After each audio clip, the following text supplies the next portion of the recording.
শান্তনু সিনহা বিশ্বাস বিপুল সম্পত্তি দুর্নীতির অভিযোগ ইতিমধ্যেই গ্রেপ্তার হয়েছেন, বিভিন্ন জায়গায় তল্লাশি চলছে। অন্যদিকে গত কয়েকদিন আগেই একেবারে মুখ্যমন্ত্রীর নির্দেশে আরজি করের যে পুরনো মামলা, সেই মামলাতে বিনীত গোয়েল থেকে DC north, DC south, central যারা তৎকালীন ছিলেন তাদের সাসপেন্ড হতে হয়েছে। পুলিশ সিস্টেমের প্রতি আপনার কি বার্তা থাকবে? দেখুন, একটা কথা খুব গুরুত্বপূর্ণ যে পুলিশ অফিসারদের আইনটা সবার থেকে বেশি জানা উচিত।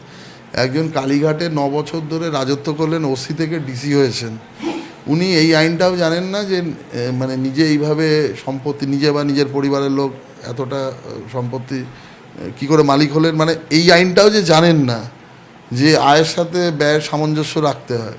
আমার এগেনস্টে পিসি একটা মামলা করেছিল, অনেক কিছু করেছিল, নিজেরাই মিস্টেক অফ ফ্যাক্ট দিয়েছে আমার নিয়ে। তো শান্তনু সিনহা বিশ্বাস বাড়িগুলো ছেড়ে দেন। সব থেকে আরও বড় যেটা আমি অভিযোগ পেয়েছি সেটা হচ্ছে ওনার ছেলে এনআরআই কোটাতে ডাক্তারি পড়তো। এনআরআই কারা হয়? নিশ্চয়ই শান্তনু সিনহা বিশ্বাস এনআরআই নয়।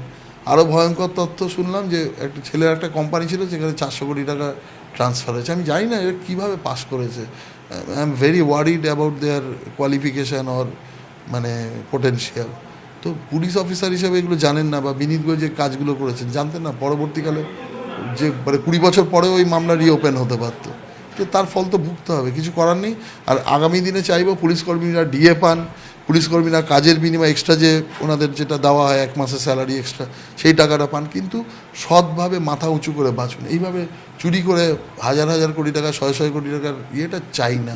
এটা করবেন, পরবর্তীকালে আপনি ভুগবেন, আপনার ফ্যামিলি ভুগবে, আপনার সমাজে আপনার কোনো প্রতিষ্ঠা থাকবে না, মানে আপনি সমাজের কাছে বেরোতে পারবেন না, মাথা তুলে কোনো দিন দাঁড়াতে পারবে না। তার থেকে সততার সাথে সরকার আপনাদের সব রকম সহযোগিতা করবে, কিন্তু কোনো চুরির পথে যাবেন না। চুরি করলে কি হয়, এই সরকার কিন্তু তার আউটকামটা দেখিয়ে দেবে।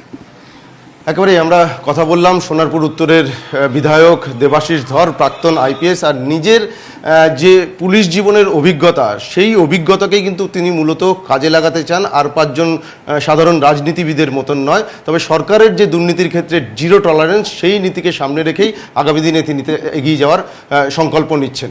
ক্যামেরায় অভিজিতের সঙ্গে সুপ্রিয় গুহ, TV9 বাংলা।